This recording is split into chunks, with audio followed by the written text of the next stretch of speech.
and welcome to Twist Talks by Samantha Twist, where we talk about basically everything from careers, your home, relationships, health, and more. I cover just about anything you deal with in life. Hope you enjoy! Before starting her career as an interior designer, Madeleine worked as a finishing carpenter on a commercial and high-end residential projects, building a knowledge base of how each element of construction works together. Madeleine's knowledge of construction combined with her passion for catered, functional, and creative interiors has helped her create unique spaces that are unique and distinctive to each individual client. In this podcast, we talk about interior design trends, what it takes to work in interior design, and some behind the scenes of running her own design company. Oh wait, so for those who don't know you, please tell us a little bit about yourself and your story. Yeah, for sure. So my name is Madeleine Sloback. I am principal and founder of Madeleine Design Group, Inc. in Vancouver. We're a residential design firm that specializes in single family homes. We also do a bit of multifamily development as well. And we do anything from small scale renovations to large scale new builds. And a little bit of my unique piece of my background is I actually started out in the field in carpentry. So I started working as a finishing carpenter after taking my first year apprenticeship, and I went to school for design work while I was doing that. So I got a bit of experience on the field and hands-on and really understanding the construction process, which has been invaluable to running a business and just understanding the whole process. Yeah. What do you think some of those main takeaways from carpentry to interior design were? The biggest main takeaway for me was understanding the finishing aspect. Like I really have a passion for finishing carpentry and millwork design. So much so that I even managed to marry a millworker. And it's just really understanding how the components of all the finishing pieces come together during construction is just really important. As a designer, there's conceptual design, and then there's also designing things that can actually be constructed. And we really pride ourselves in being able to do that, putting together drawings that we can hand over to a contractor, and they can look at them and yes, this is doable. Obviously, there's a lot of guidance as far as how everything is constructed, but being able to hand over something that we know can be done is really important to me. That's really nice. And so why did you want to start working in interior design? I just always knew, like I have a little like, what do you want to be when you grow up thing from grade 8 from my career and personal planning course that we took in grade 8. And it's like interior designer or architectural designer is the career. And I always had a passion, like I discovered a passion for furniture building in high school through woodworking classes. So it was my high school woodwork teacher that really pushed me to kind of stay in that field out of high school and implement design through the process. So yeah, right from grade 8, I was like, and I'm sure younger, like I was always kind of rearranging my room and I think my like 16th birthday, my birthday present was to go to IKEA and like buy a few new furniture pieces and rearrange my room. So, yeah. So I've always just really loved it. I love that. And that's insane that it's like been so clear so long, because so many people I've talked to have like discovered it like on the way. I love that you had that like right from the get-go. Yeah. I've always been a super creative, hands-on learner. Art classes I always excelled in and wanted to always be building stuff, like doing crafts or making jewelry or whatever it was. Like it was always a creative process. I love that. So what are some skills that you think other people need if they want to get into interior design today? Yeah, it's a great question. So I do think that having some sort of construction background is huge. It's not really something that I've come across often, if maybe ever, with other interior designers. And I do think that like it's just such a great skill to have, to understand the process of construction. Another awesome skill would be project management. Mm-hmm. So if somebody's gotten on with a contractor or a builder that where they've been on site and they see how the different trades work together, how they're scheduled together, and just the whole process of how construction comes together, specifically residential, because there's so many moving parts. Like you need to schedule each trade and which items need to be ordered at what time, and what's important to be reviewed prior to your drywalling goes on. All those types of components you would really learn being a project manager as well. So any kind of construction experience is great. And then any kind of creative work as well. Any like artists and creative people that have that eye to bring things together and make it look beautiful. Yeah, oh, I love that. And what would you say the most common request is that you get? My most common request. That's a great question. I've never really thought about that before. I guess it's not, I guess I don't have one that's super common. We of course, we get brought on a lot at the beginning of projects where the clients will want us to lower the architectural plans and make sure that things like furniture layout and art locations and things like that have been accounted for. So that's really important. I don't know if it's necessarily a common request, but it's something that I always recommend to a client, like to get us involved quite early so that we can get involved on just an extra level of detailing. And I mean, we do get the request quite often to bring the project right through to the end and purchase furniture and art so that it is a fully designed space. We're not just stopping at the end of construction and then saying, okay, go ahead and furnish it yourself, because that doesn't usually go well. So yeah, I would say furniture is probably the most common request after the design package is done. Do you have some favorite places to look at for furniture? Yeah, definitely. Depends on the price point. I love shopping with CF Interiors. They're a local family-owned company, and they have hundreds, if not thousands, of different brands that they represent.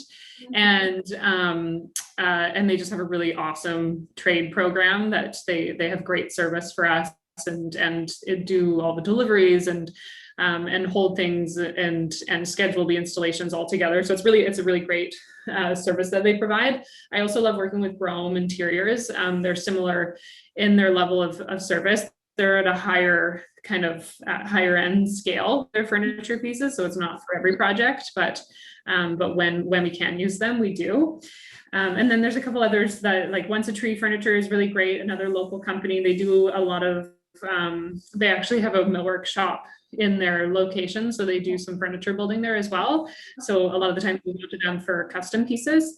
And yeah, and then I've got lots of favorite lighting suppliers and all that kind of stuff. I could go on and on, but those are the three main furniture companies that we work with. Oh, that's so cool. Do you have any interior design like pet peeves? When somebody asks me if I've gone to school for it. Yeah. It's like, oh, interior design, did you go to school for that? And it's always like, well, yes, like we're educated. We don't just come in and pick your pillows and your curtains. Not that there's anything wrong with that. There's people out there that amazingly, I even have stylists that I work with that I love that to bring in those finishing touches it's just different. We're trained for space planning and workability and making sure that the house kind of works from side in. So you hire an architect to plan your house function wise, architecturally on the exterior, it's beautiful. And then we come in and we really create the interior architecture of the home, finalizing how all your cabinetry is laid out and making sure that the way that you use your kitchen or the way that your kitchen is laid out is how you want it to function. And what works best for your family, because everybody's different. And that's why I got residential design, because everything is so personal and it's rarely ever the same. So understanding how one family wants to utilize their space is so different than the next. So we really come in and personalize it and make sure it best represents you, because that's what custom is all about. I love that. Yeah, I know with the Ocean Bluff estate that you guys did, it's like the way you guys did the couches in the living room, right? Like you guys arranged everything in the house to a point. And just when you're walking through the whole place, you can feel like it's not like, what I'll just say, when we walk through my house versus when we walk through that house, it's a whole different feel. Yeah, it was definitely, that was a very exciting project for us, and we really got to dial it into the very last detail, right down to the decor pieces on the shelves and the artwork that got hung on the wall. And it was a dream for sure. Yeah, and it really makes such a difference because you can tell that everything is tied together. It still looks homey, but it looks amazing. Yeah, all the materials complement each other. There's no, if you pulled all the rooms apart and placed one room from one side of the house next to another room from the other side of the house, they're not going to be the exact same, but they're still going to complement each other. And that's what creating a cohesive design is all about, is making sure that each space speaks to the next. They don't have to be the exact same, because again, that's what custom is all about, is we do have a mix of different materials. But when you look at them all on a table together, they all complement each other and flow nicely together. That's something I hadn't thought about before, but it definitely makes sense. If you could give one piece of design advice to people listening, what would it be? To trust your designer. Yeah, I mean, there's so much out there, and there's so much stuff that you can do yourself. Just doing the research and talking to the right people, and understanding that it is a professional service, and we are trained to do what we do every day. And I think there's a lot of misconceptions out there, especially with the DIY network, which makes it seem like you can do a large scale renovation and make it all come together and make it work by yourself. But it's the same reason why we go to see any professional for any kind of service, is we are trained, and we're trained to bring it all together, and to not dive into anything that is going to be more than you can bite off, and to really do your research and understand about the project that you're getting into, and talk to the right professionals. Yeah. Do you see any like new design trends coming up in 2021? It's interesting. I mean, there's always color trends and different kinds of like different furniture styles. Like furniture right now is very curvy and voluptuous and quite soft looking. So that's definitely a trend.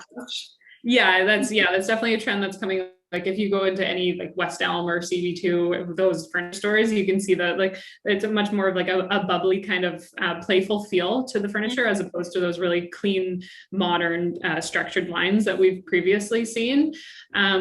Colors are getting warmer, going away from those cooler gray and coming back to the warm tones, which is nice, because here in Vancouver we get so much rain and gray outside.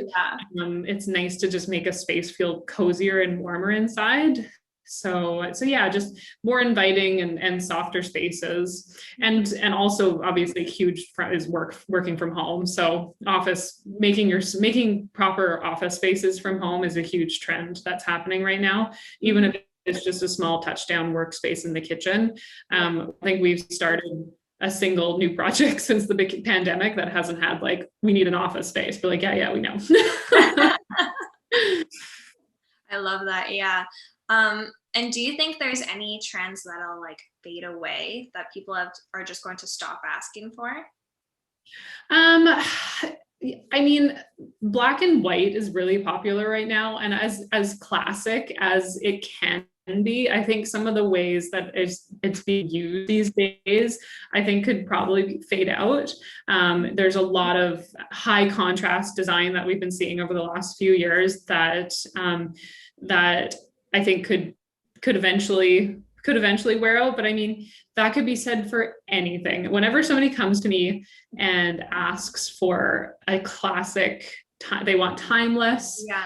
Like, unfortunately, nothing is really timeless. It's one of the reasons, like my favorite projects are Vancouver heritage houses.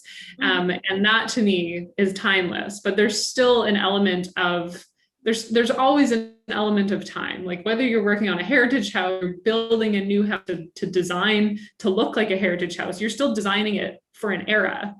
You know what I mean? So it's like, it's nothing is necessarily timeless, and trends will come and go. And it's just about creating a space that that will stand the test of time and that will be appealing to for a longer period of time, which is usually softer tones and not high contrast, and just more of that classic approach, as opposed to the super trendy things that you see in the magazines as you're flipping through, or showroom floors as you're walking through. So it's kind of a balance that you have to do to get that really timeless look. That was a long-winded answer. I think I answered your question. I love it, because I wouldn't have thought, like, there's certain things in fashion as well that people say, like, oh, it's timeless completely, but you're totally right. Nothing is completely timeless, like, because trends do come and go. Yeah, like trends come and go, and yes, there's classic looks, and that's why I try to use the word classic more often than timeless, because there are classic looks in fashion. There's classic cars, there's classic architecture, and that's the kind of stuff that I'm really attracted to, because to me that is more timeless. Yeah. If that makes sense. No, it does. So how much of your day, because you do have your own company, how much of your day is designing and how much is more like back end business tasks? Yeah, I wish that I didn't have to answer this question, because anybody looking to start their own company is going to be like, oh, that can't be true. But I don't do a ton of creative work myself. A lot of my day is scheduling things with clients, and following up with new client leads. So I do a lot of the immediate face-to-face. Well, I do all of the immediate face-to-face. So I am the first point of contact when a client reaches out. I go and do all the sales calls, and then I'm the creative lead on everything. So I have my hand in everything, and I know what's going on. We use a project management software that I literally see everything that goes through and all the client communication, and I have meetings with my designers where we're doing all the creative work together, but then they take it away, and we're verbalizing all the creative work together, and they take it away and implement it into construction drawings and stuff. So some days I'm just like, emails, I'm not doing them. I'm not doing that. I need a creative day, and I put my head down and really get into it. But a lot of it is the business, running the business. Yeah. And so at what point did you know you wanted to like start your own interior design business? So I used to work for a firm. I was at a commercial interior design firm that did all tenant improvement work, like office corporate stuff. And I was there for 4.5 years, and my boss sat me down and he was just like, you're clearly not happy. Like, what can we do? How can we help you kind of get to a place where I was just like, I think I just want to start my own company. Like I want to have more personal connections with my clients, because in corporate design, it's just different. It can be very creative, but you don't have that same personal connection that you do with clients in residential. So it was then, like, when I always kind of that I wanted to do my own thing, but it took that initiation from him to sit me down and be like, how can we help you with this? Which was so great. Yeah, that's so sweet. So I went out on my own from there. And just the residential industry just really clicked with me. I love it. I love the people you get to meet. Some of them are quirkier than others, but you get a total mixed bag of personalities and styles as well. We kind of on a lot of different styles within a certain range, of course, but not every project is this. No two projects are the same. I forgot the original question, but yeah, that's why I went out on my own or when I went out on my own. So that was kind of the initial push anyways to get me out. Yeah. Oh, that's great. And what are some skills that you think people need for starting their own interior design firm? Basic business skills, which I had zero of. It's a huge learning curve. A lot of people go out on their own thinking that it's going to be this like this grand creative process, but there's so much, especially when you get into furniture resale. There's so much coordination and business savvy knowledge that you need to have. And I learned that. And I think a lot of entrepreneurs, especially in the creative fields, learn that the hard way. The first few years are tough. Like I remember working like 12, 14-hour days and then looking back at like my billable hours and like, how do I only have a few billable hours? Like, what have I been doing all day? So the key is to find great employees, which I have, and they're amazing. And we all have very collaborative, creative process. But yeah, business, some sort of understanding or the business skills are for sure huge. I'm not saying to go and get your business degree, but take a basic business course. Yeah. So what do you look for when hiring somebody for your team? So personality is huge. I always tell clients that too, like when I'm being interviewed myself, I'm also at the same time interviewing my clients. This is a very personal job. You are welcomed into somebody's home. You are told all about the way that their family lives, and you get to really understand them as people. So I need to feel comfortable with that. My designers are going to kind of interact with clients in a similar perspective that I would, in a similar manner. And obviously their style, like we always ask to see a portfolio if it's somebody that we're hiring that has experience. If it's a new designer, I actually just hired a junior designer who started just yesterday. And so with her, I of course looked at old projects and just really solid references. I was able to call her instructor at school and ask about her work ethics and stuff, and got really great reviews. So that's where it's because it's hard to hire a junior position without any experience by looking at their portfolio, because they're school projects. But yeah, personality is huge, and just general passion for the work. Yeah. So when you're working with a client, what can they expect the first steps to be? So first steps are always depends on the style of project, but first step essentially is always concept planning. So we'll talk, and that's where I really dive into it with the client at the beginning, as I really go through like, what kind of style are you? And everybody has a different idea of what a term means.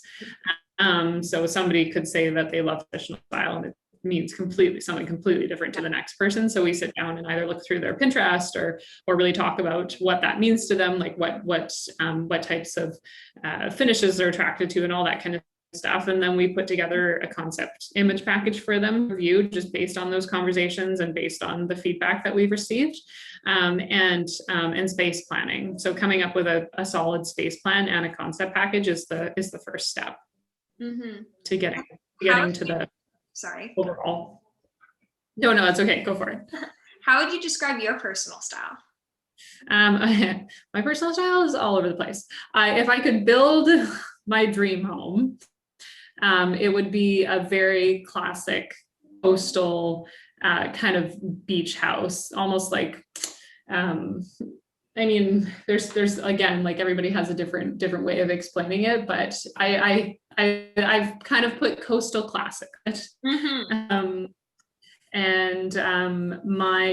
I love, I just sold my condo, and that was a very modern, minimalistic design approach because it was fun, and I knew that I was only going to be there for a few years, so I wanted to try it out. But I wouldn't actually build my dream home, because my dream home is renovating a Vancouver heritage house and turning it, adding modern elements to it, but really keeping that character and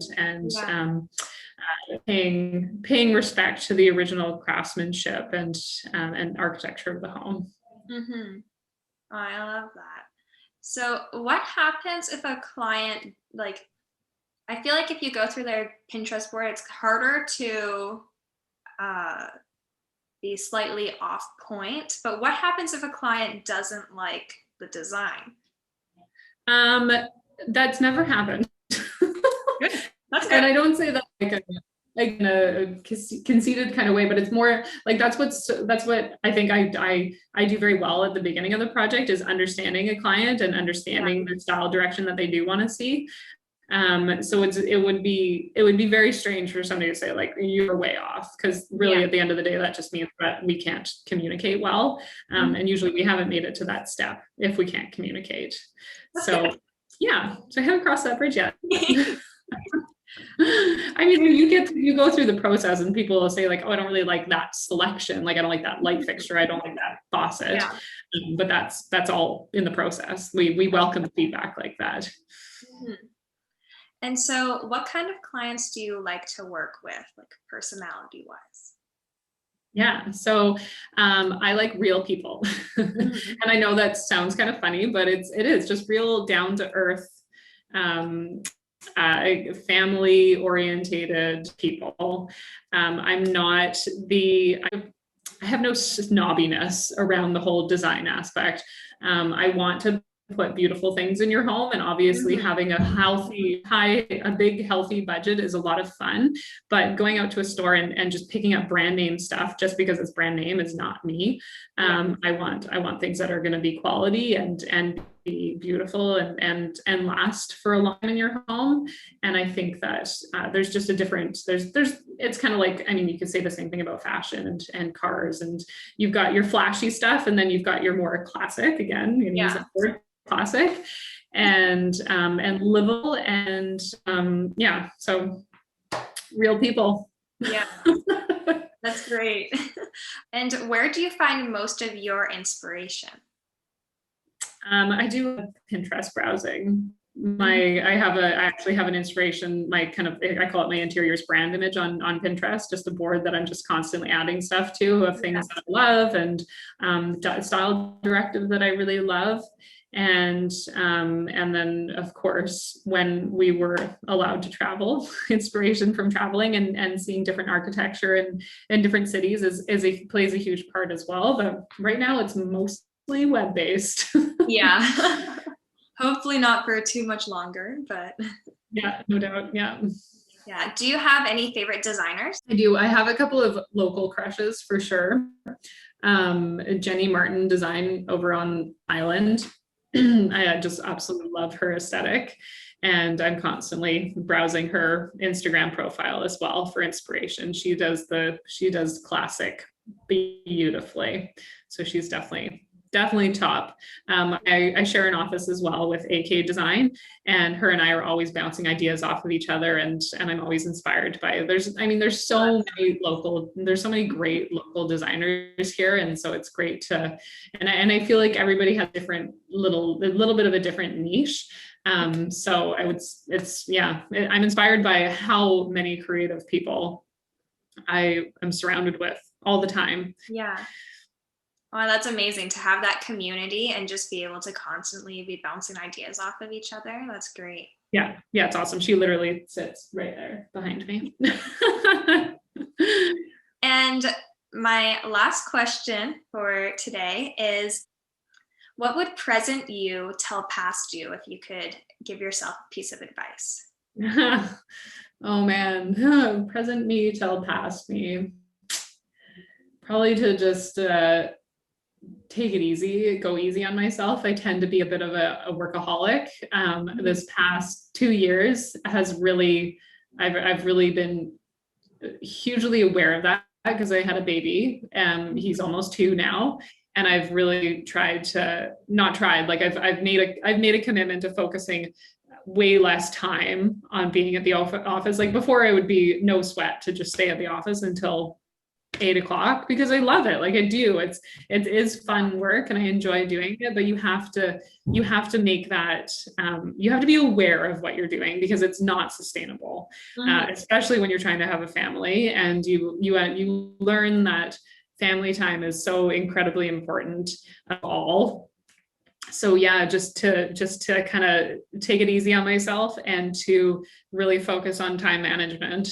That was one of the biggest things that I struggled with when I became a mother, was being able to delineate who I was. I had such an identity crisis. Am I a business owner or am I a mom? And you can be both. You just have to understand how to separate the two of them, and when to focus your mind and on what area.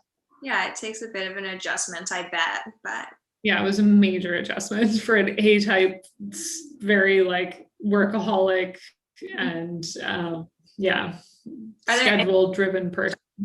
Are there any things that really helped you get through? Was it mostly just time management and like making sure you got home at a certain time, or did you like practice any other things to try and Well, I connected with a career coach, which is huge, and I started working with her, and I still work with her, and it's just it's kind of a she's almost an accountability coach for me. Yeah.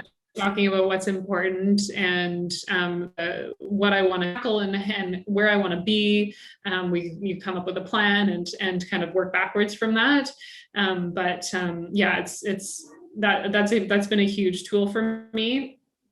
And just really being diligent on time management and setting schedules and making sure that I am home at a certain time and things like that, and leaving the weekends for myself.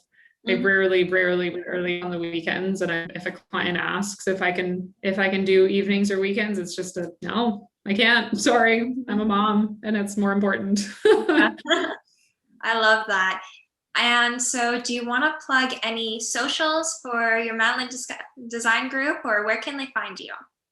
Yeah, absolutely. So we are at Madeleine Design Group on Instagram and Facebook as well. That's where you can find us. Awesome. Thank you so much for joining me today, Madeleine. It was great talking to you. You too. Thanks. Thank you for listening to Twist Talks. I hope you walk away from this episode knowing something new. You can find me at SamanthaTwist.com, Twist Talks on Instagram, or Samantha Twist on YouTube.